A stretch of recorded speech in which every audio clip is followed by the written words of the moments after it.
Akola 24 news, एक कदम भ्रष्टाचार के खिलाफ। अकोला 24 न्यूज में मैं नेहा शेख आपका स्वागत करती हूँ। बालापुर के कब्रिस्तान में किसी भी प्रकार की कोई सुविधा न होने के कारण बालापुर वासियों व मृतक के रिश्तेदारों को कई दिक्कतों का सामना करना पड़ता है, जिसकी ओर बालापुर नगर परिषद व स्थानीय लोक प्रतिनिधियों का कोई ध्यान नहीं है।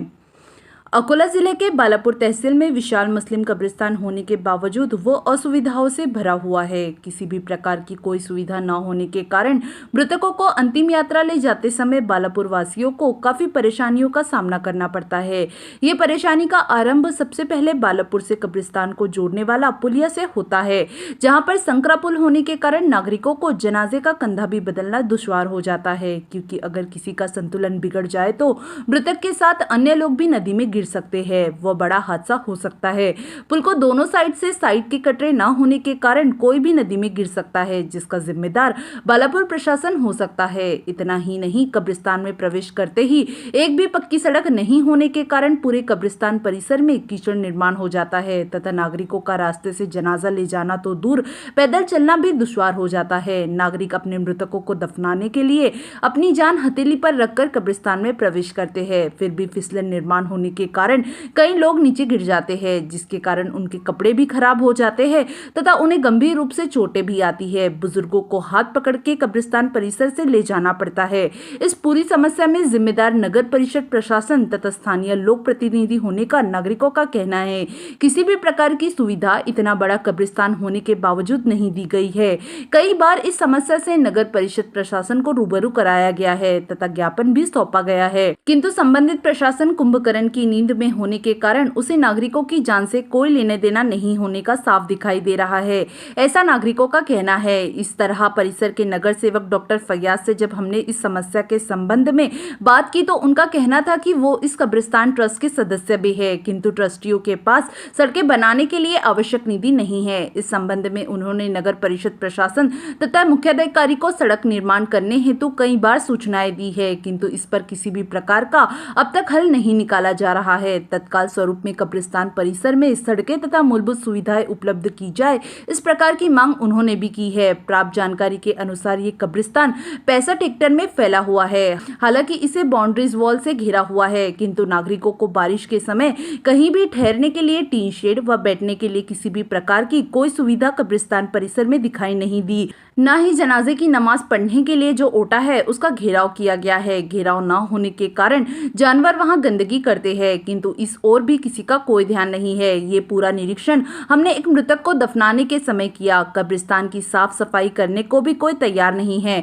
परिसर के कुछ युवाओं ने कब्रिस्तान की साफ सफाई की। हालांकि नगर परिषद प्रशासन ने कब्रिस्तान में हाई मास्क और मिनी मास्क लाइट लगाए हैं, किंतु ज्यादातर लाइट बंद ही दिखाई देते हैं। रात के समय नागरिकों को चार्जिंग लाइट का उपयोग करके अपने मरहुमीन को दफनाना पड़ता है। इस प्रकार के लाइट में इतना खर्चा करके क्या फायदा, इस प्रकार के सवाल भी उपस्थित किए जा रहे हैं। इस प्रकार सुख सुविधाओं से मुस्लिम कब्रिस्तान ग्रस्त होने के कारण सड़क तथा आवश्यक सुख सुविधा कब्रिस्तान परिसर में उपलब्ध की जाए, ऐसी मांग नागरिकों द्वारा की जा रही है। अन्यथा एक दिन बड़ा हादसा हो सकता है, जिसका जिम्मेदार बालापुर नगर परिषद तथा संबंधित प्रशासन होगा, ऐसा बालापुर वासियों का कहना है।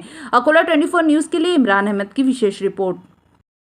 मैं माजी नगर सेवक डॉक्टर मोहम्मद फैयाज हुसैन, प्रभाग नंबर 9, वार्ड नंबर 20-21, बड़ा मोमिनपुरा, बालापुर। हमारे यहाँ पर जमीयतुल अंसार ट्रस्ट का एक बहुत बड़ा कब्रिस्तान है, जिसका रकबा करीब 65 एकड़ है, और इसी वजह से ट्रस्ट के पास में इतनी रकम नहीं है कि जो उसका पूरा मेंटेनेंस सही तरीके से कर सके।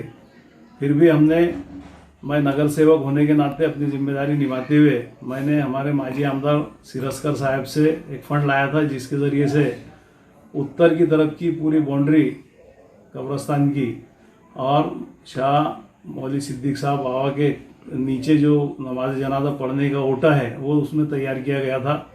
इसी तरह से नगर पालिका में जो फंड आया था अल्पसंख्यक विभाग का खड़से साहब की तरफ से, उसमें एक बड़ा मोमिनपुरा कब्रिस्तान में दूसरी नमाज जनाजे पढ़ने की जगह 80/100 की जो कि हाजी नगर को लगी हुई है वो बनाई गई है।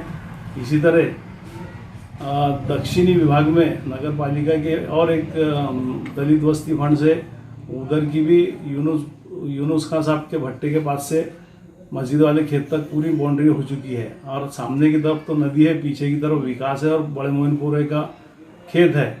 इस तरह बड़े मोमिनपुरे कब्रिस्तान की तमाम चारों तरफ की बाउंड्री मुकम्मल हो चुकी है, लेकिन अंदर के रास्ते भी नहीं हैं, और ट्रस्ट के पास में इतना पैसा नहीं है कि जो ट्रस्ट अपने पैसे से रोड भी बना सके। हमने पिछले वक्त जब हमारी सत्ता थी तो उसके लिए रोड भी डाला गया था वहाँ पर, लेकिन किसी वजह से वो काम नहीं हो सके। अब आइंदा हमारे दो आमदार हैं, उनके ज़रिए से हम कोशिश करेंगे कि बड़ा मोमिनपुरा कब्रिस्तान के अंदर में रोड भी बन जाए। ऐसी मैं सब लोगों को आश्वासन देता हूँ। हमारे मोमिनपुरे के बहुत सारे नौजवानों ने खुद जाकर उसका मेंटेनेंस किया, कब्रिस्तान की साफ़ सफाई की, वहाँ की कांटियाँ हटाई, कांटियाँ वहाँ पर चुनकर बाहर फेंके। मैं ट्रस्ट की तरफ से उनका भी शुक्रिया अदा करना चाहता हूँ।